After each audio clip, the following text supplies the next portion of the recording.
Sinon, on va pas te voir.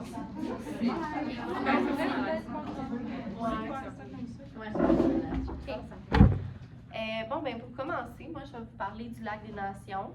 À la base, c'était l'étang des Moulins, qui était un plan d'eau artificiel créé par les barrages sur la rivière Magog pour des usages industriels, donc pour le drave avec les bouts de bois, etc. Donc avec le temps, les activités industrielles y ont disparu, puis c'est devenu des loisirs, donc la baignade, le canot, le ski nautique. C'est en 1967 que Sherbrooke a accueilli les championnats du monde de ski nautique. Donc, il y avait 25 pays participants. Puis c'est là que l'étang a été rebaptisé le lac des Nations pour souligner l'ouverture internationale du lac, dans le fond, pour tous les pays. Ensuite, il y a eu la construction du pavillon Armanado dans le parc Jean-Cartier pour accueillir les athlètes. Puis le succès, dans le fond, de 1967, c'est ce qui a créé en 1981 aussi la fête du lac des Nations, qu'on va pas mal à toutes les années, là, qui devient une fête qui évolue l'événement sportif vers plus culturel et musical. Donc aujourd'hui, le lac des Nations, c'est un symbole fort pour l'identité sherbrookoise. Pour le profil de la population, là, dans le fond, on peut voir que le lac des Nations, c'est vraiment plus une population qui est adulte. Là. Il y a vraiment peu de personnes en bas de 18 ans. Là. Et puis la moyenne d'âge, c'est vraiment 44 ans. C'est vraiment une population plus d'adultes, de travailleurs. De façon générale, pour les ménages, on voit que c'est vraiment plus des ménages de 1 à 2 personnes et que les revenus là, pour quand même ces ménages-là, oui, la moyenne c'est 76 000, mais il y a quand même plus de la moitié, là, 54 que c'est un revenu de moins de 60 000 $. Donc, on voit que c'est quand même plus un district qui est plus dans la pauvreté parce que c'est pas un revenu là, qui est très haut. Aussi, sinon, là, juste pour avoir d'autres, une idée de la population, là, c'est ça, il y a les types de familles, là, que c'est des couples sans enfants. Fait, ça donne une petite idée là, quand même, plus de 51%. Dans des logements aussi, là, on peut voir là, en jaune que c'est beaucoup dans des immeubles quand même. Donc, puis ici aussi, ça donne cette idée-là aussi. Là, c'est vraiment une grosse majorité de la population qui sont des locataires et non des propriétaires. C'est quand même 53%. Donc, c'est moins une population qui a des propriétaires avec des plus gros revenus. Ah oui, pour la scolarité aussi, j'avais oublié.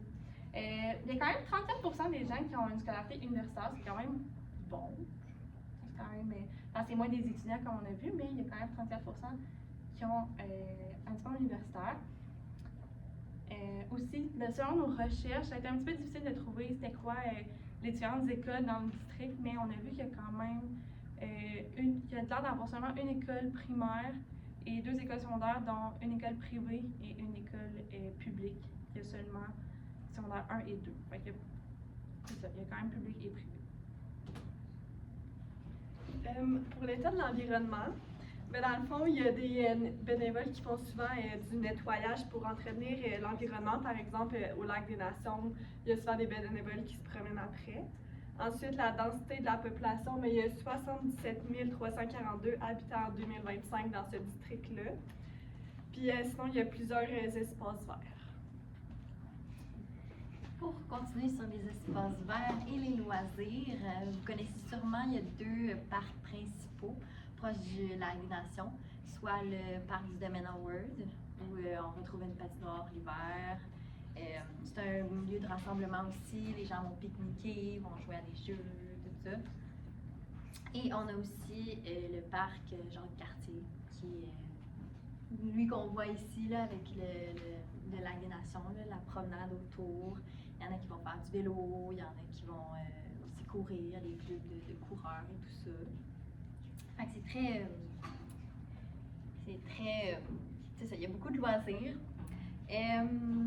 Aussi, il y a plusieurs organismes qui se retrouvent proches du district du lac des Nations, comme il y a le Centre multi-loisirs et le Sherbrooke Loisirs Action. Et tous ces deux centres-là organisent des camps de jour l'été pour les jeunes. Ils vont aussi avoir des activités à l'année longue pour tous les âges, comme des activités culturelles, sociales, des activités physiques, communautaires. Puis sinon, aussi, ce qu'on retrouve proche de la district du Lac des Nations comme loisir, il y a le Strom Spa, le Jardin collectif des Nations, il y a aussi le comité d'art et de culture du Jacques-Cartier, qui est un comité où on offre des causeries, des ateliers d'art, de gravure et tout ça. C'est pas mal ça pour les loisirs. Pour la structure économique, en fait, il n'y a pas de grosse industrie dans le quartier, mis à part l'usine Canam qui va faire la transformation de l'acier. La plupart des entreprises, ça va surtout être dans le domaine de la restauration, comme on a par exemple le marché de la gare, le ciboire, le cappuccino, il y a aussi plusieurs crèmeries.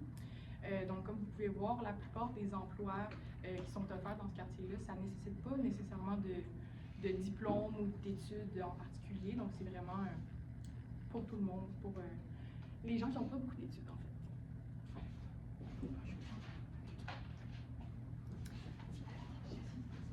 Dans la suite, je vais vous parler du système de santé et des services sociaux. Premièrement, il y a le CLSC rue Camiran. C'est une place où il y a des services psychologiques, des services de travail social, de nutrition, de physiothérapie, des services en soins infirmiers. Ensuite, il y a un centre de prélèvement.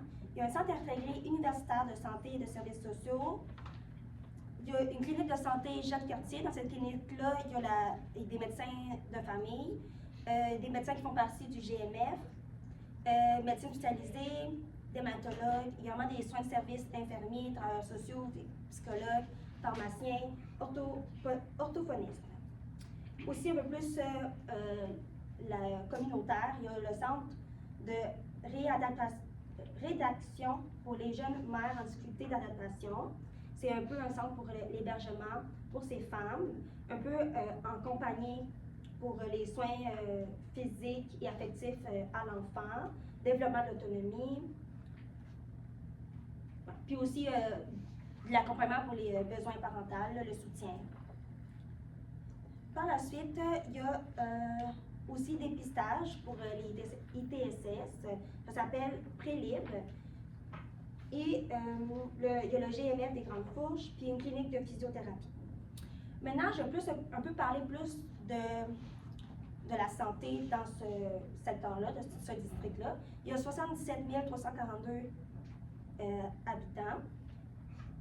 Puis il y a une prévalence plus élevée pour la maladie d'Alzheimer, une prévalence de 8,7% dans ce district, comparé à la moyenne à Sherbrooke, c'est plus 7,5%.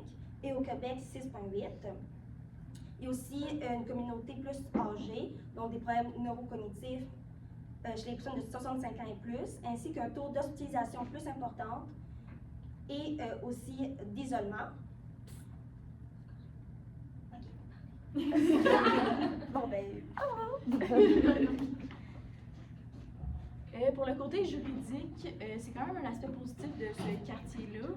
On a le poste de police Édouard Moreau qui est près de la gare d'Ouest. On a aussi le palais de justice à King West qu'on connaît vraiment peu, je pense. On a le centre jeunesse de l'Estrie qui est sur la rue du Frein, puis ça c'est pour soutien aux jeunes en protection de la jeunesse. Et finalement la CRC de la Traverse, ça c'est une maison de transition pour les hommes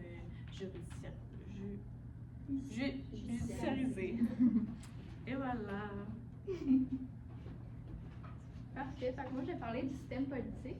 Donc, au niveau de l'engagement de la population là, dans le système politique, on remarque que le taux de participation à l'année 2021 pour l'élection municipale était de 42 donc c'est moins de la moitié.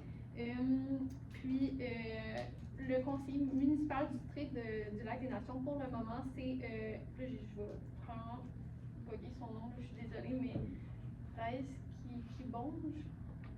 En tout cas.